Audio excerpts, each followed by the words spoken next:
18-year-old Anita Knudsen had recently finished her freshman year at Minot State University. After multiple unanswered calls, Anita's father visited her apartment and made a grisly discovery. Anita had been stabbed to death. When we have cases for which there's no clear motive, and that crime is committed against someone who seemed adored by all who knew her, nothing can be ruled out. But someone out there holds the key.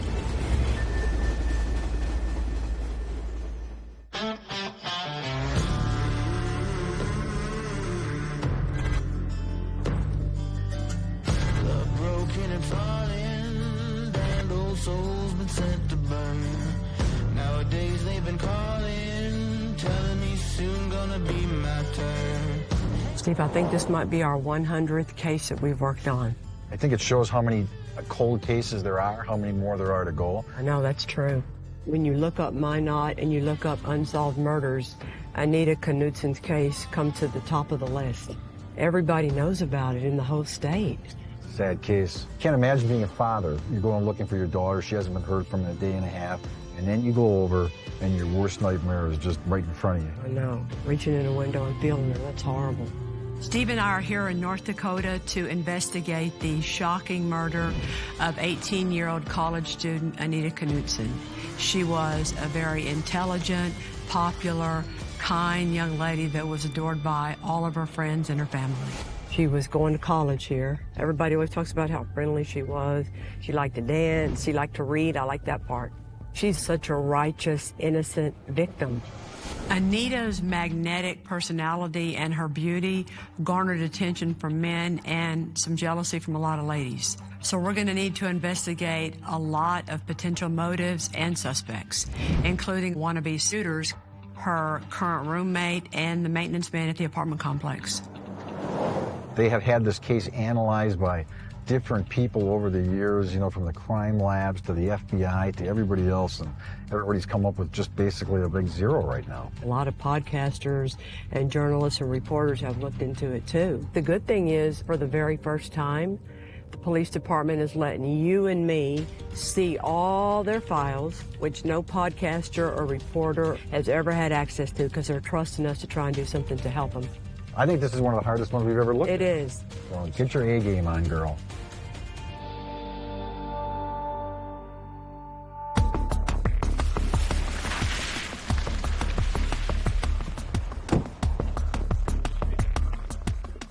Oh, good morning. Hey. Good morning. I'm Kelly. Welcome to Minot. Steve Smigol. Nice to meet you, sir. Morning. Carmen. Nice to meet you. Mickey. Hey, Mickey, nice to meet you. Nice to meet you, Steve Smigol. How are you? This case, you know, it's the one that we've never solved. It's a teenage girl that lost her life, and there's just really no clue as to why. It's a hard case. Y'all did everything perfectly. You just need some damn luck, or a miracle, or whatever you want to call it. You know what else I like, though? You got two girl detectives.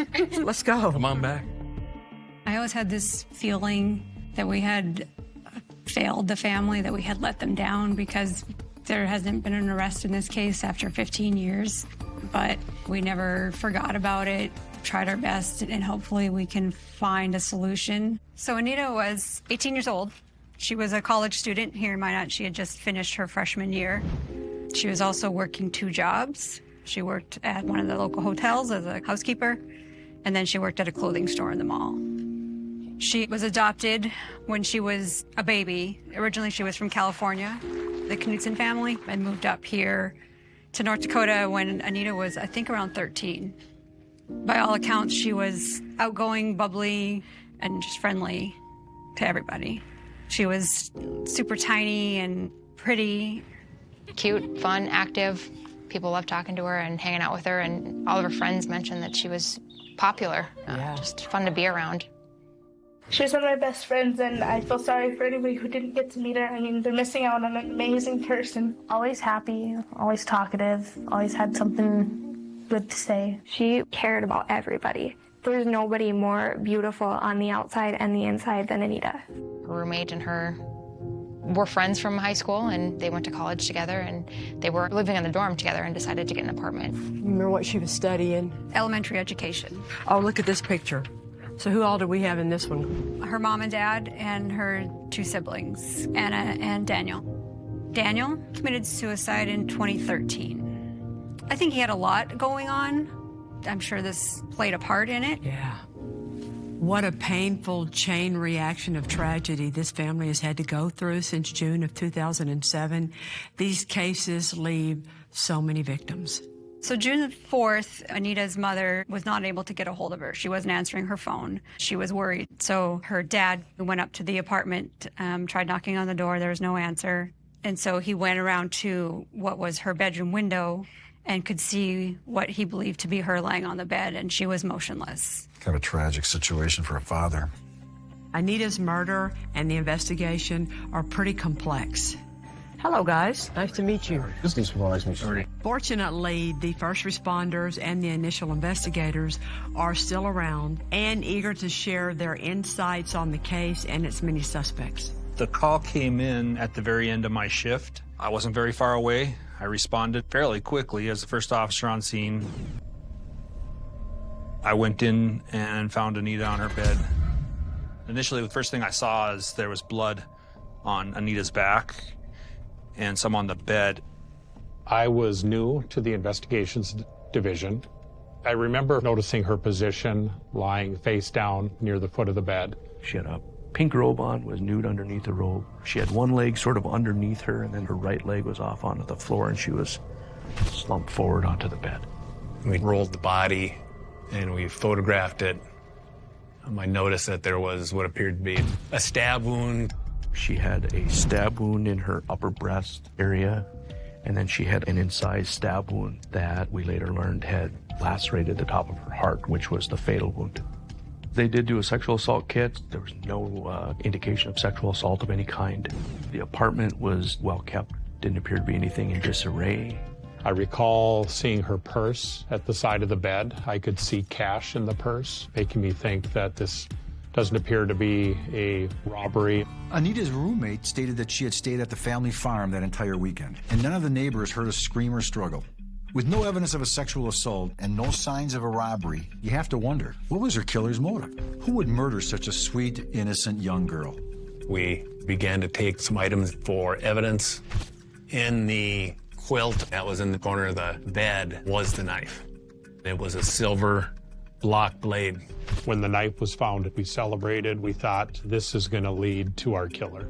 Okay. The investigators ran DNA tests on the knife and on other evidence in the case, but nothing to date has identified Anita's killer. We've sent it all off for retesting using the most modern advancements in DNA technology, though the biggest clue in this case may be the killer's point of entry. When I got there, the window was open. There was no screen on the window.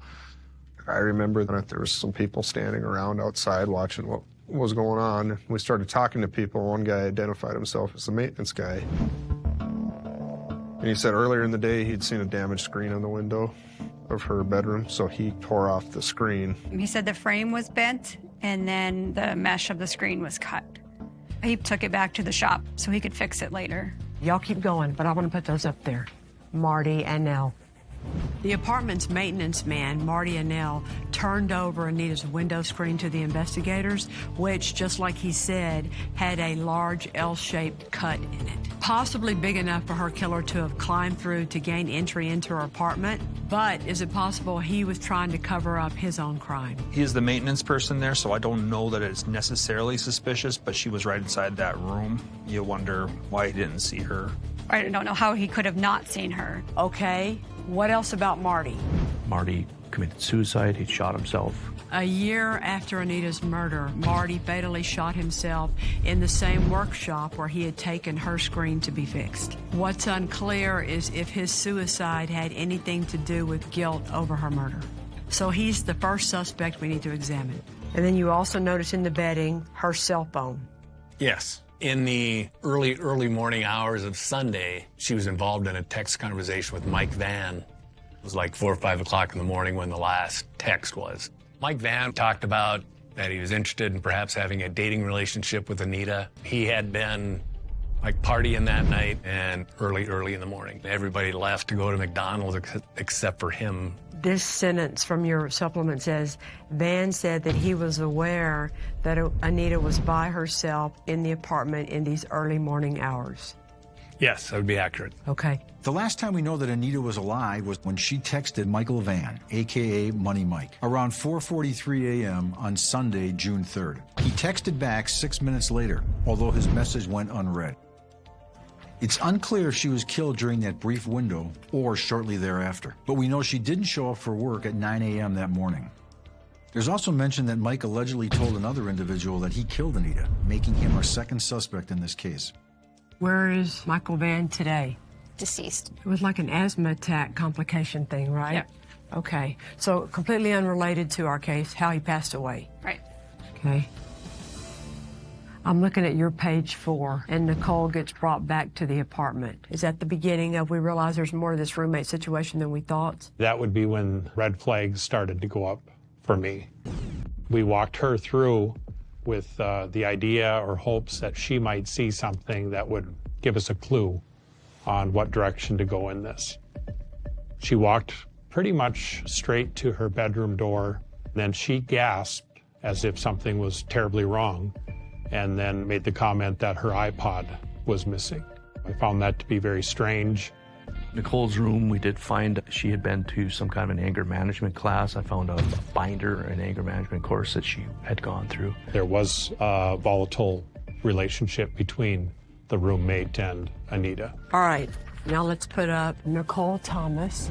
Anita's text messages also revealed that she'd gotten into several angry exchanges with her roommate, Nicole. And while Nicole told the police that they had been friends since high school and they were getting along fine, the text showed Nicole insisting that Anita move out. Nicole's story of that weekend was inconsistent also. Her story just didn't make a lot of sense. There's always been a belief that Nicole knows more than what she's willing to share with us. First, Nicole said that she never left her parents' farm and that she had spent Saturday night watching a movie with her sister and her mom. Then, when the police learned otherwise, Nicole admitted that she had actually gone to a bar and went and watched a movie with her aunt and her cousin at their house. And she told one witness that she actually dropped by her apartment that night to get some clothes. The question is Nicole's memory really that bad, or is she hiding something? You know, Nicole's raised on a farm. She's got knives, she hunts deer. Well, she's proud of the fact that she can do all what hunting? How does Tyler Schmaltz first get on y'all's radar? Tyler's involvement in the case gave me some red flags. Well, he's actually on scene. Once all the commotion of police and ambulance being there, he shows up. Concerned, wants to know what's going on with her. So this is Tyler. Of anybody who is not a family member, he is the one person who has always kind of inserted himself into the investigation, trying to stay a part of it. He created a Facebook page in honor of Anita. He had this crush on her. Our fourth suspect is Tyler Schmaltz. He and Anita had been friends since high school, but a lot of people thought that he was also romantically infatuated with her. He was one of the first people on scene the day her body was discovered. Does that mean he was genuinely concerned, or does that mean he was trying to steer the investigation? Where did Tyler live back in 07? He was about a block away. Ooh. He did report that he had actually seen Anita leading up to that weekend. They went on a walk on Thursday, May 31st. We've got a maintenance man who killed himself, the last person Anita texted who knew she was alone, a roommate she was having a conflict with, and a not-so-secret admirer who might have taken his infatuation a little too far. I'm not surprised this case went cold. You got a hard case, so we're hoping for some luck.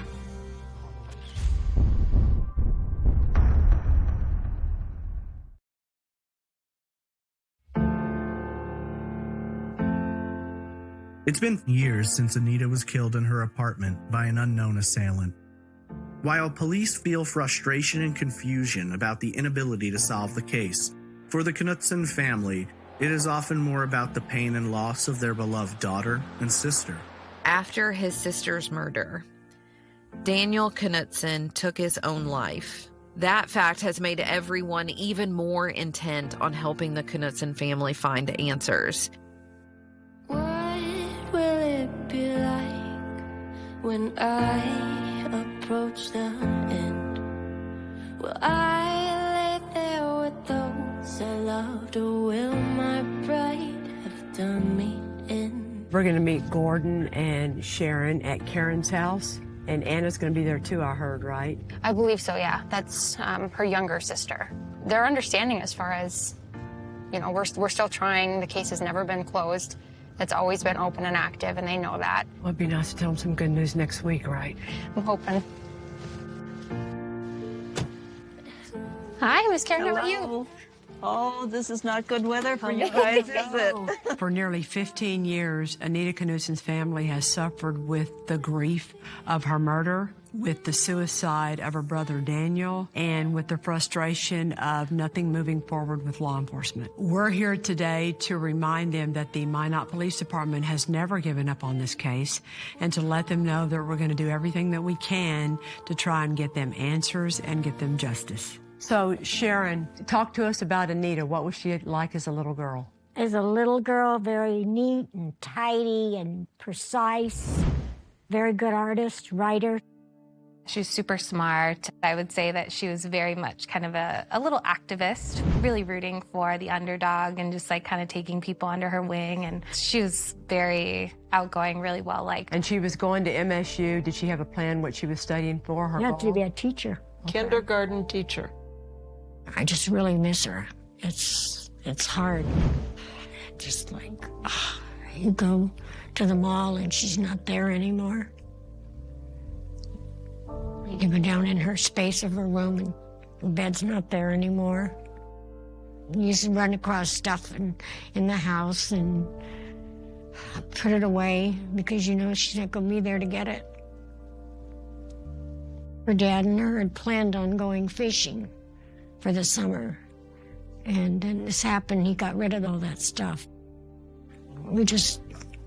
She's really missed.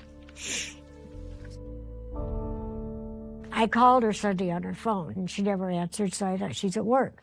So Monday I called her, and no answer. I called him, and I said, go by Anita's and see if she's okay. And I went to the... And he went, and he found her car, knocked on the door, nobody answered. So I went over by that window and looked in, and I seen that she was there. And it was open? Yes, the window was open. If you stood at that window, how deep into the room? Well, I touched her. You touched her? Yeah. Gordon confirmed that he was able to touch Anita's body through the window. That's a pretty horrific thought, but it also makes the maintenance man, Marty Annell's claim that he never saw her body that much stranger. When did y'all first become aware that Nicole and Anita weren't getting along so great as roommates? Oh, just a couple months after they were in there. Anita would be upset because Nicole would come home and she'd bring guys with her, and then she would leave and the guys would still be there. And I said to her one time, I said, why does that room stink? She said, Mom, she never cleans, she never changes her bed. My last conversation with Anita was, I said, are you going to find a new apartment? And she said, no, I'm going to stick it out. Oh, she did? And that was like 2 weeks before she died. If Anita was able to keep Nicole as a roommate, that makes you wonder how bad the relationship really was between the two of them. So we're going to have to track down all of their old friends to get to the bottom of that. What do y'all know about Tyler Schmaltz? Oh, he's on Facebook all the time. I felt like it was really odd. Like he felt really upset. She dated on the prom, right? Yes. Yeah, they went to prom together. He loved her. I mean, I do think it's genuine, though, and I really do think that he cares really deeply about it and about my sister. Anita's family doesn't seem to be very suspicious of Tyler. Maybe that's a good sign that he's not involved. Or maybe he's been successful directing the investigation away from himself. Here's what we're hoping, that in the last 15 years, someone has always known some little piece that they haven't wanted to tell. That is absolutely the case. Like, I feel like somebody is just like holding tight to some piece of information. It's why I've put the tribute in the paper every single year, just hoping that somebody will come forward. Just want her to never be forgotten. And she's not forgotten. Somebody will pay attention. It hit everybody hard, but I truly feel that Daniel suffered the most. because we lost him too because of this. It was not easy for him. It isn't easy for any of us, but especially for him. So it's hard to think that we lost two because of one action.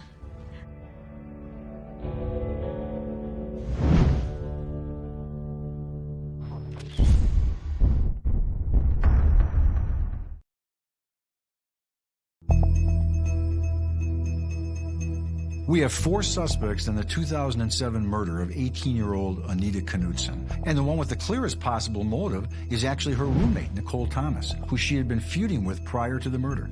Anita's mom, Sharon, reported that the roommate had sent Anita threatening texts and that Anita was scared of her. This is Detective Talbot with the Minot Police Department regarding Anita Knudsen's case.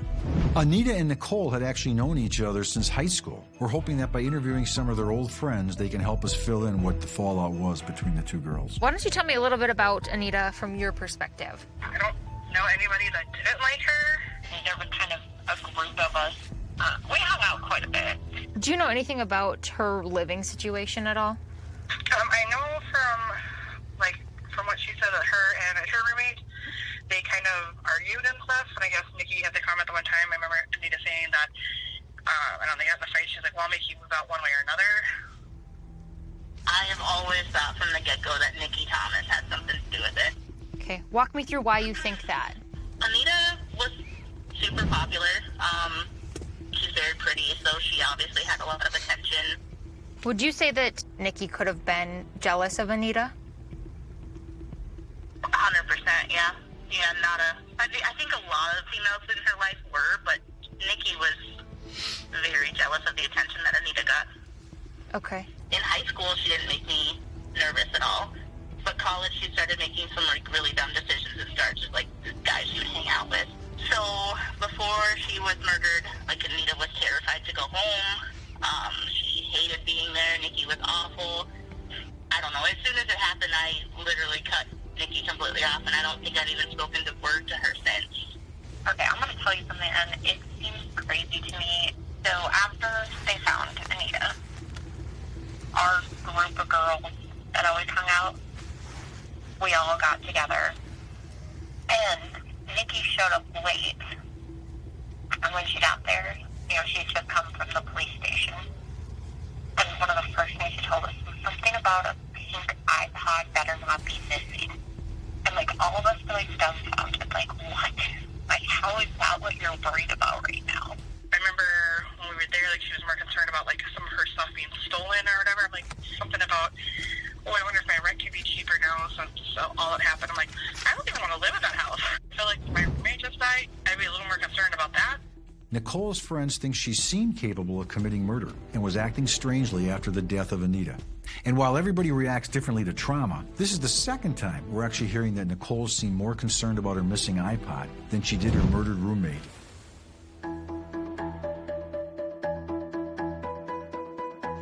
Hey, we're warming up. Only -1. It seems like a lot of people knew about Anita's roommate problems with Nicole. But if Nicole was also jealous of Anita, that makes you wonder if it might have added emotional fuel to this fire. Jealousy can be a powerful motive. Hello? Hi, it's Detective Talbot with the Minot Police Department. How are you? Good, how are you? Not too bad. Say, I have a couple questions regarding a case that I'm looking into. We've tracked down another schoolmate of Anita and Nicole who might know more. Anita was a little younger than me, but she did do some cheerleading stuff with us. She was just sweet to everyone. Do you know Nikki at all? Yes, I did know Nikki. So they were best friends. I know that they had their apartment together, and I know that they were kind of fighting off and on. I don't know what about. I didn't know much about their relationship. I just know it was really rocky towards the end there. And then shortly after that is when Anita was murdered, but I know some people thought it was Nikki that did it, but I just never felt that way. Is there anybody else that comes to mind that could have done this to Anita? I think it was Tyler Schmaltz. We know Tyler became extremely obsessed with Anita throughout the years. He didn't have a lot of friends, and she was so sweet to him. What do you think about him being involved with the Facebook page and the billboards and stuff like that? It was really weird how involved he got with it, and a lot of people felt that way. We've considered that jealousy might have played a part in Anita's murder, but maybe it wasn't just Nicole who was jealous. He just became super obsessive with her. Right. So that was kind of a lot of our first reaction was maybe it was him.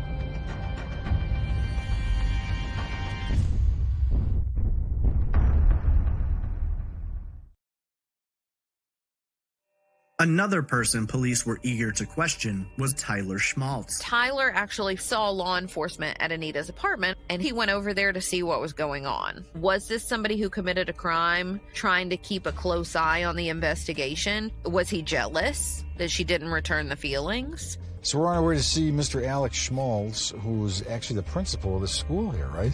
Yes, and he is Tyler Schmaltz's brother. And then I think Alex may have been living with Tyler at the time. According to some folks, Tyler Schmaltz was actually very infatuated with Anita, and after the murder, seemed to insert himself into the police investigation, which is a big red flag. The question is, was it just a harmless crush, or was it something more?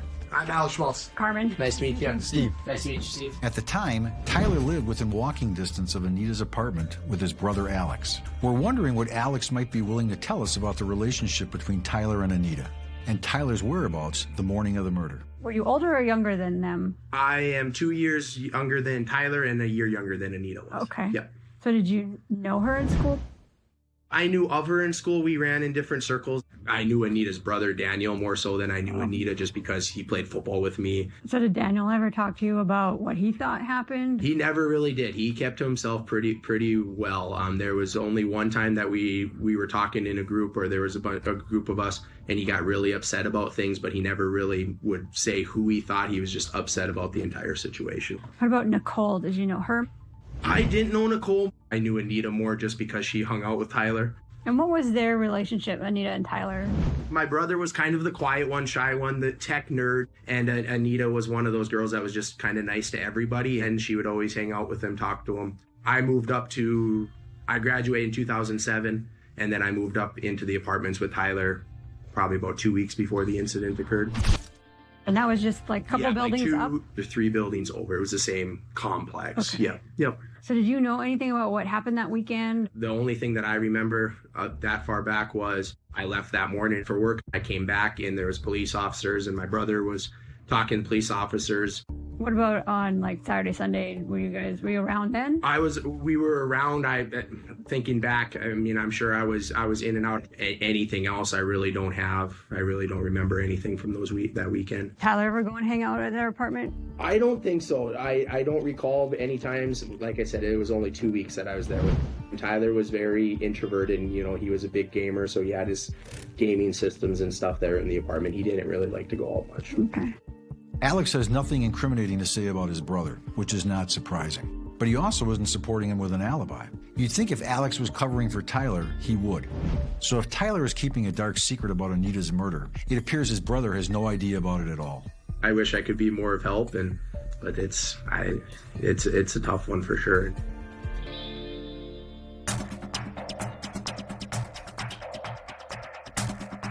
Time we talked to Tyler Schmaltz, we know he was one of the first people on the scene, came across strange to investigators, and has maintained a Facebook page dedicated to Anita throughout the years. What we don't know is whether his alleged crush on Anita possibly led to her murder.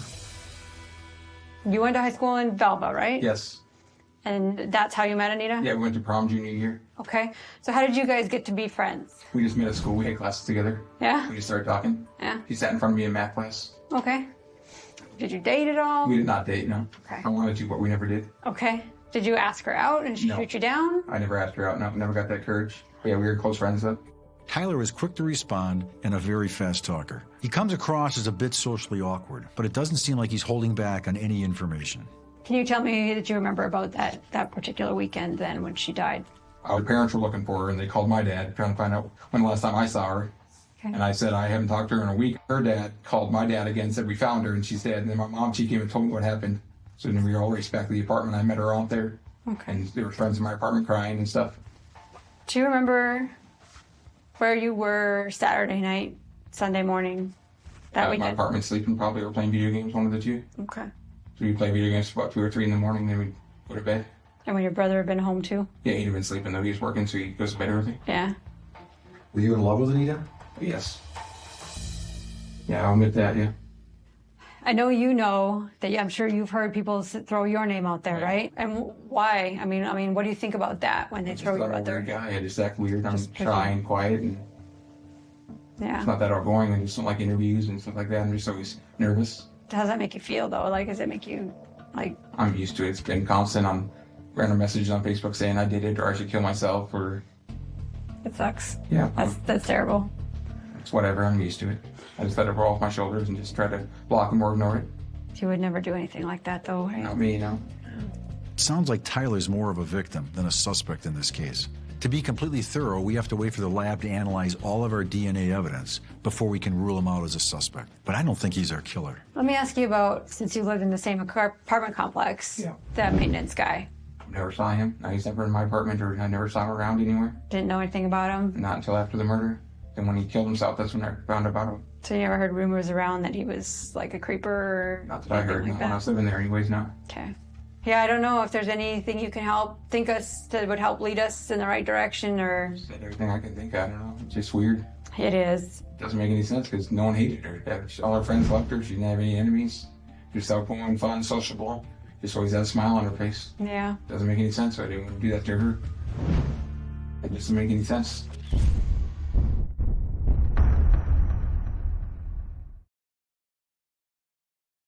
The next person who has garnered a lot of suspicion would be the maintenance man, who originally discovered the cut screen. The timing of his death and the reasons behind it helped fuel the fire of suspicion that he may have been involved. There are many times when those who commit crimes go on to later commit suicide. But we don't know if that's the reason. Unlike our other three suspects, we don't know if our maintenance man, Marty Annell, even knew Anita Knutson before her murder. But he's right in the middle of this investigation.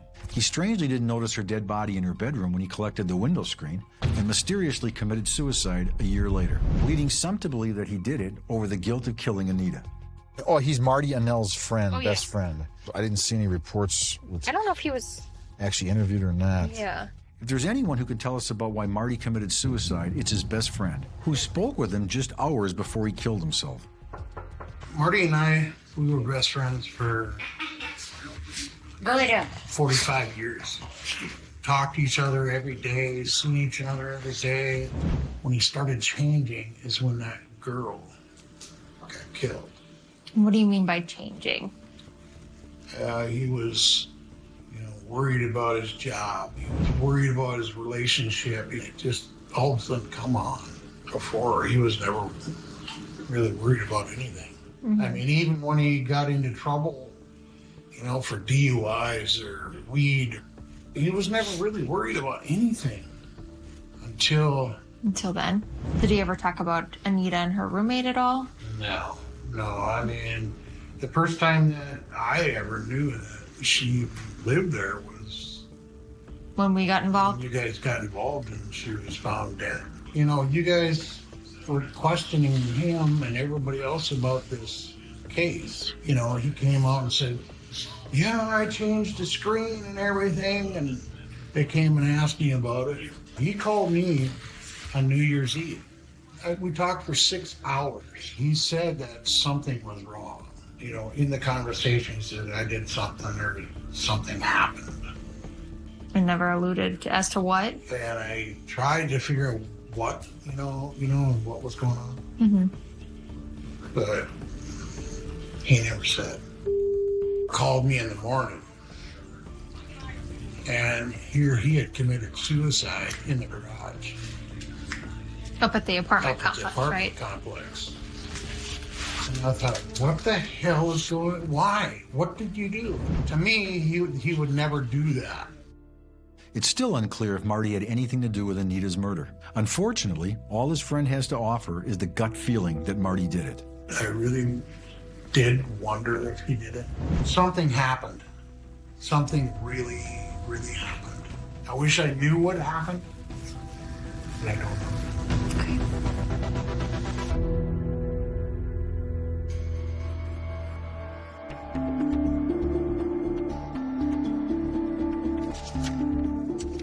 While we're making progress, we still have 4 possible suspects on our board. Welcome to North Dakota.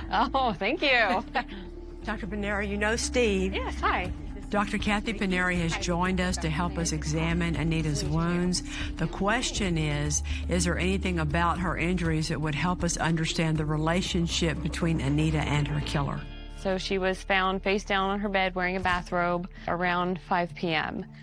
She was still in rigor mortis, but there was a little collection of fly eggs on her chest, which does imply that there was time enough for insects to come in through the window. She has these 2 stab wounds, one on the center of the chest and one off to the right and up a little bit.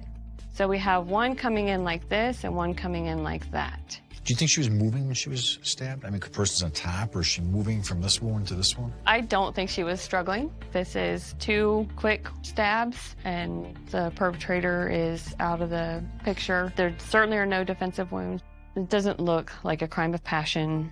Those tend to have way more stab wounds. This isn't that. Our suspects, Michael Van and Tyler Schmaltz, had crushes on Anita. If they had been rejected, you would expect it to be more like a crime of passion, committed in the heat of the moment, more like overkill. Nicole Thomas, on the other hand, had been feuding with Anita for months, and she was an avid hunter. Is it possible that Anita's murder was more thought out? It's just 2 stab wounds, very close. Obviously, you have to be for a stab wound, so it would imply some sort of familiarity if she was awake and knew the person was coming in.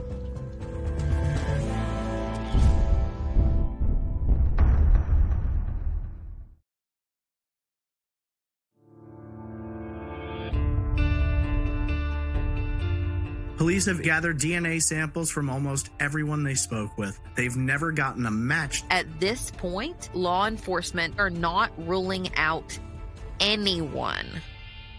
So we sent the knife, the window screen, and the window, and the fingernail scrapings. Maybe you'll get lucky. We've got a lot of theories about who might have killed Anita Knudsen. What we need, though, is more evidence. Hello? Hey, Derek, it's Detective Ash. I'm calling from Minot PD. We understand you want to share with us what you got from the DNA testing. Hopefully, our DNA results can connect one of our 4 suspects to the crime. The bedroom window screen, total human DNA detected is 12 picograms. So yes, DNA is detected, but at that level, we're not confident that we would pick up any result in the profiling testing. The bedroom window, we did get a very limited result, but not enough for it to be suitable for comparison. Next item, the fingernails. It has some genetic information, but not enough. Okay. Now for the knife, it did come back as a mixture of 2 contributors. One matches the DNA from Anita Knudsen, and then the second, there was not enough locations to make it meaningful in any type of comparison. As it sits, we have nothing to compare other than Anita's. We tried, but just like the last time the evidence was tested, the DNA results are pretty useless. If we're going to figure out who killed Anita, we're going to have to do it another way. The good news is we all have enough confidence now to eliminate one of the suspects. Let's talk about Tyler Schmaltz. He came off as genuinely wanting to be helpful. I do see, and he admits it freely himself, that he's kind of a weird kid. We asked Tyler, were you in love with her? And he said, oh, yeah. Did you date at all? We did not date, no. I wanted to, but we never did. Okay. Did you ask her out and she shoot you down? I never asked her out, no, never got that courage. But yeah, we were close friends, though. Back in high school, he was not the popular crowd, and he's so beholden to Anita for being nice to him, taking him to the prom. It's almost kind of sad. Kind of his way of repaying the favor to her for being the one who was nice to him. Tyler loved Anita. He's always been cooperative. He gave his DNA. He's been nothing but passionate about remembering her and raising awareness for her case. So much so that people got the wrong idea about him. And those billboards around town, he's the one who raised money for them, soliciting tips with information to go to the police with. Nobody would willingly try to solve a murder if they're the one who did it. Tyler's never been trying to control this investigation. He has always just been trying to help. Does anybody have any hesitation taking Tyler Schmaltz off this suspect board? No. Everybody's good. In my mind, Tyler has been a victim all these years, too. It feels good to clear him. and that leaves us with 3 suspects.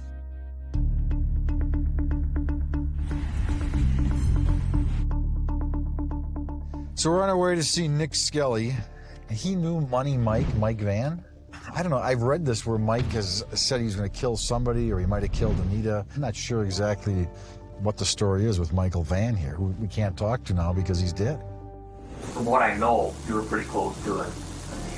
The guy that texted her was texted, not what time it was. The conversation started at about 12, and then we continued texting throughout the whole night. So I'm going to ask you one question. Go ahead. You're responsible for her death? No. Did you kill her? No. Since our DNA was a bust, it's clear witnesses will be the key to solving Anita's murder. We've tracked down the friend that Michael Van allegedly confessed to. Hi. Hi, Cal. Are you Nick? Yeah. If that's true, that could be the huge break we need in this case. I have a couple questions regarding Anita Knutson's case. Do you remember? It's been a minute, I know. But you had mentioned being friends with Michael Van. Okay, yeah. There was a lot of bullshit rumors going on about that. He had something to do with it. He had attractions for Anita. He was saying that him and her were gonna hook up and start dating and this and that. Did you ever hear him say he killed Anita or he was thinking about killing somebody? No. Do you think he's capable of killing people? That's hard to say. When we went to the viewing at the funeral and stuff like that, he seemed pretty upset about it. But anybody can pull that off. Every cold case has rumors involved with it, and it seems that Michael's confession is nothing more than that. And Nick can't say one way or another whether Michael was involved. Do you have anything else that you think that would help, or rumors that you heard? Well, this girl that we went to school with was her roommate. I think her name was like Nicole Thomas or something like that. Right. There were some people that I was talking with that went to a party with her, and she got drunk, and somebody was blaming her for it. And she was drunk. She just all of a sudden out of nowhere, oh yeah, I did it. You know, you guys gonna blame this for me? I might as well admit it. It's just like, okay, you know, I'm not gonna. Were you at that party? No, I wouldn't. No. Do you know who was? I can't even remember now. I have no idea. Okay. Now we're hearing that it was Nicole Thomas who confessed at a party. It could just be another rumor. But if there was a party full of people, that's a whole new world of witnesses who might provide us with more information about Nicole being Anita's killer. We'll have to do some research and see if we can find the names of a couple of people that were there at the party and heard her say it as well. These people talk about her being the same kind of drunk and saying the same thing, and they're credible. Golly, that'd be nice. We've still got 3 suspects and a lot to figure out, but this could be the break we've been looking for.